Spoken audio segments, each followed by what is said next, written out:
Hello everyone, my name is Becca and welcome to Yellow Cat Studios. For this video, I'm going to be working on my cosplay for this year's Calgary Expo. I'm going to be making Sleeping Beauty if she was a knight. So I have my design here. Some things have already changed as I've been making a few pieces off camera, but we will get to that. But today I'm going to be working on this overskirt. It might not be open in the front like I have it drawn on here. I might just do it super high-low. It's just gonna depend on the fit and cutting out this fabric.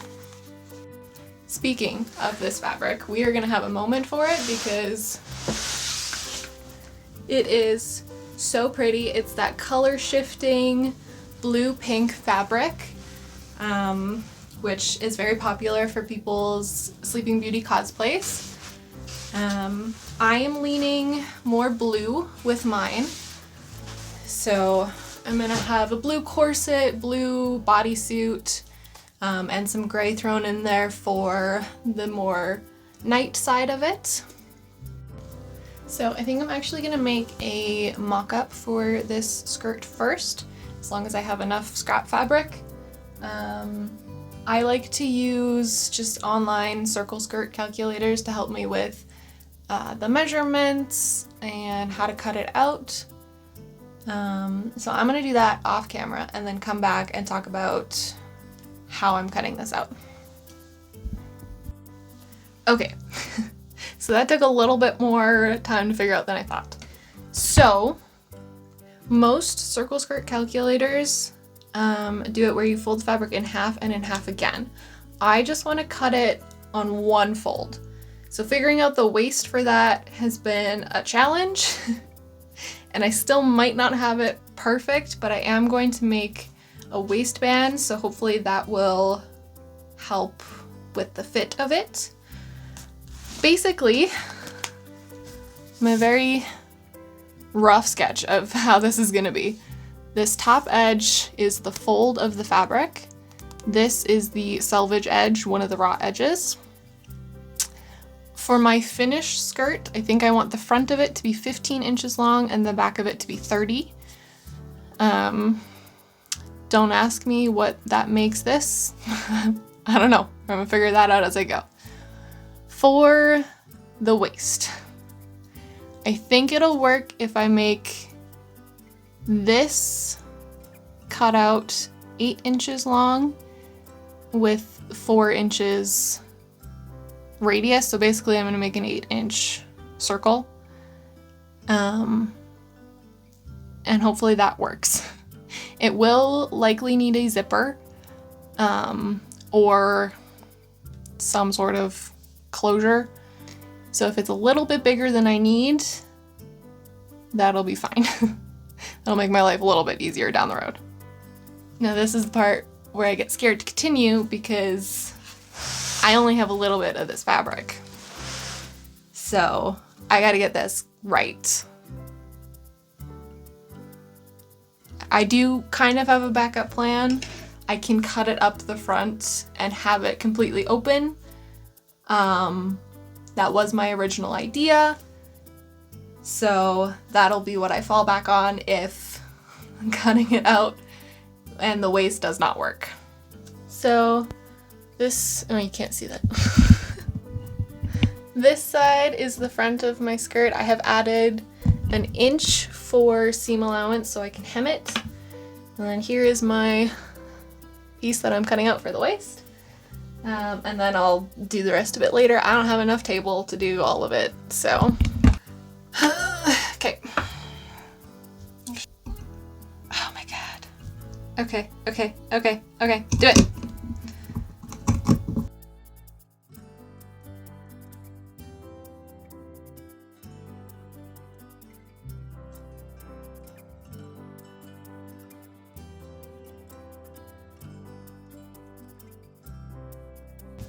Okay, so I think it'll fit. I can't actually try it on because if it's gonna fit my waist, I won't be able to get it on either way, but I think that'll fit. So now I've just got to trim the back of it and then figure out how I'm doing the zipper.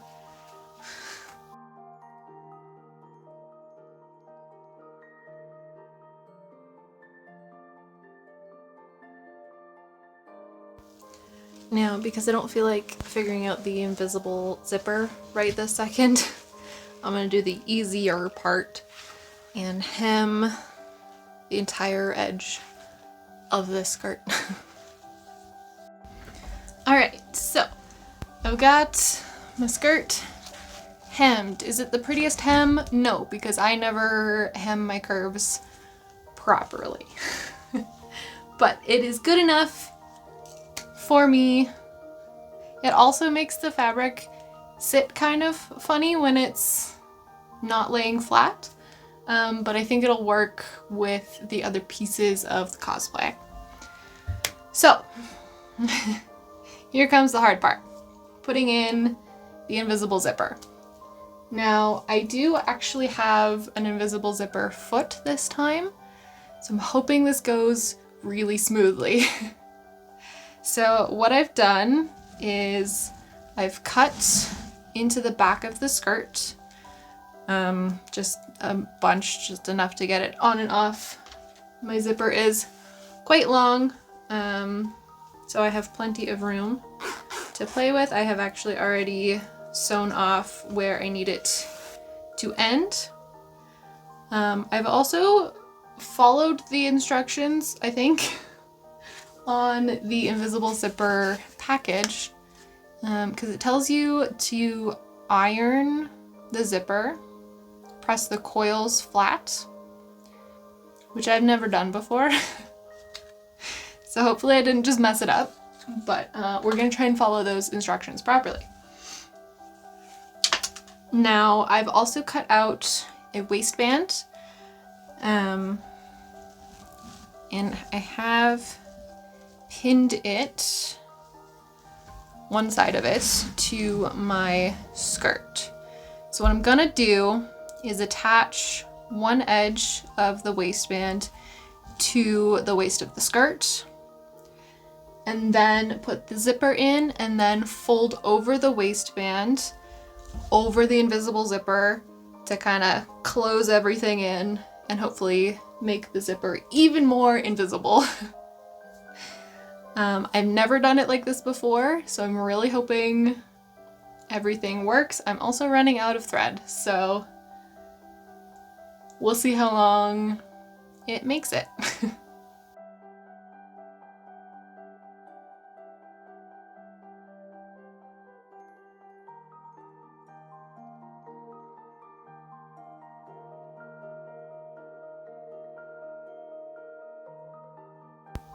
Okay, so waistband is partially attached. This is my inside seam here. I'm going to iron this so that my seam allowance is up, so that when I fold over my waistband after attaching the zipper, it's all gonna be inside, because this fabric frays like crazy. So we're gonna try and contain that as much as possible. So I don't know why I've never bought an invisible zipper foot before, because that made my life so much easier. It's sitting a little funny because I didn't have a full seam to blend it into, and I needed to save this little edge from fraying, so it looks a little funny, but that invisible zipper foot makes a world of difference. If you ever do invisible zippers and you don't have one, get one. My waistband also didn't totally line up, which I was hoping it would, but I didn't quite get it, but that's okay. It's gonna be pretty much covered anyways.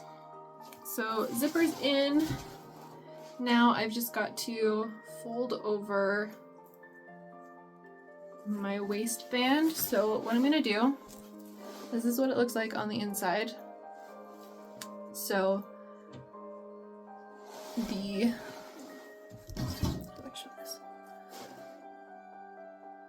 outer edge folded in, top edge folded over, and then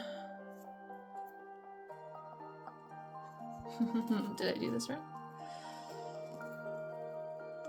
I'm gonna have to move my zipper down because I did not position that properly, so hopefully this still works. Let's see. Because I want this top edge to meet the inside edge of my waistband so it can catch everything inside. So I'm gonna pin the one side and see if the zipper still works. I'm gonna be really sad if I have to redo this.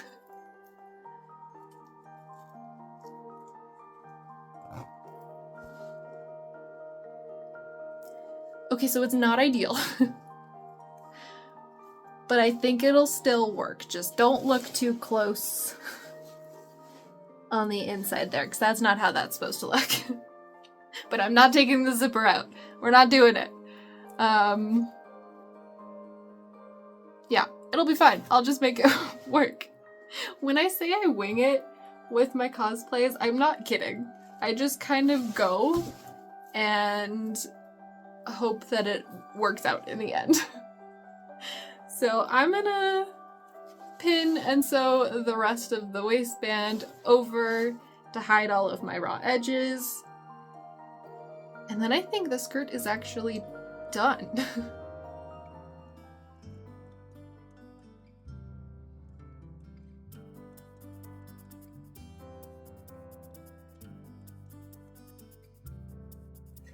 Okay.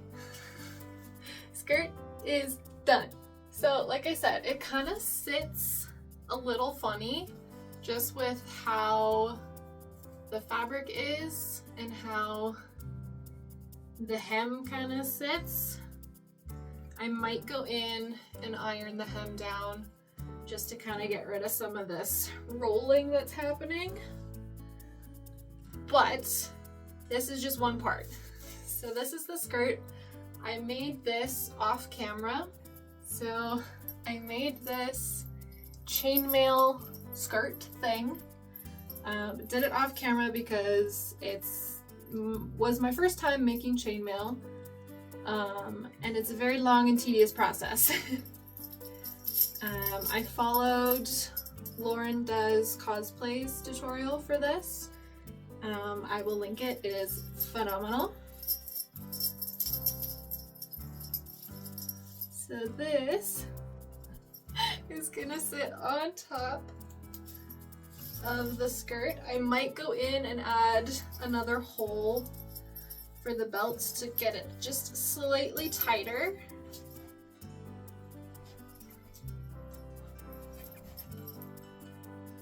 Okay, this looks a lot cooler than I even thought it would. I'm very happy with this.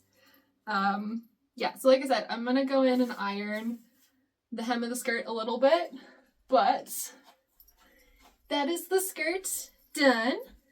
So I'm gonna do the ironing off camera because that's boring.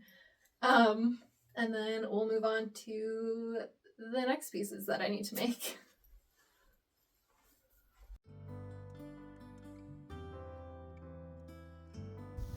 So the next piece that I'm going to work on are the bracers for my arms. I did have a sewing pattern for this, but it was a little bit big for me. So I just kind of used it as a template, sized it down, and this should be a good size.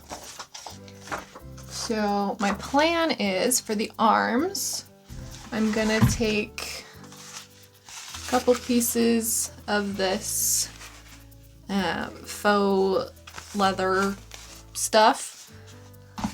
Cut that into this shape, put some holes in it so I can lace it up. And then I'm gonna take some, oh, that's got a hole in it, foam pieces. Have a bunch of random ones from old projects. And I'm gonna make a smaller shape so that you can see the leather around it and just kind of glue a piece of the foam on top to make it look like metal plate armor. So yeah, this part is pretty straightforward. This is the shape of the bracer. This will be at the wrist and this will be further up on my arm. Yeah, 2 leather pieces, 2 foam pieces, slightly smaller, and I'll go from there.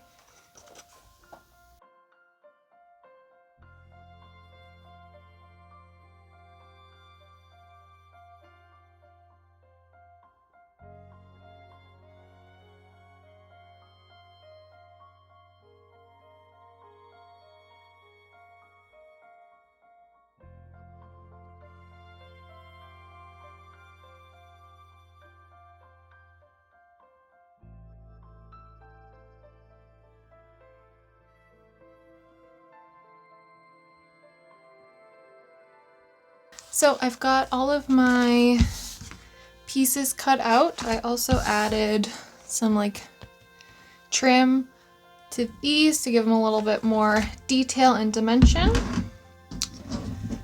Now I'm going to paint these so that they look metallic before I attach them to these, which I think I'm just going to use some crazy glue and hope that it stays.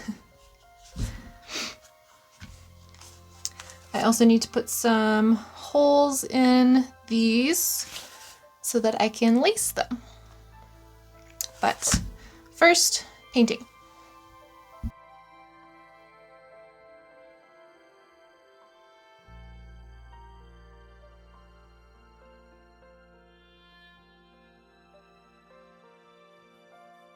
It was at this point really tired of filming, so you get voiceover Becca.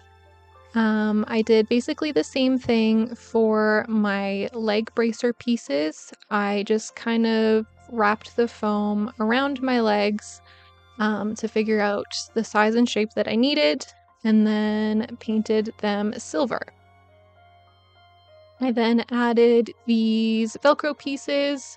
They're just stick-on ones to the back inside, and placed them so that the foam pieces would meet at the back rather than overlapping. And this is how they turned out. I'm not super thrilled with them, but I think with everything all together, they will look fine and will look kind of like armor. Then I finished the arm bracers. I did end up switching out the string I used and reinforced the holes with some fabric glue. And then it was time to work on the crown. So again, for this, I made a template and cut it out of foam and painted it the kind of bronzy gold color to match the sword that I'm using. And then I made this template for the details that I wanted to put on there, and I shaped it out of wire.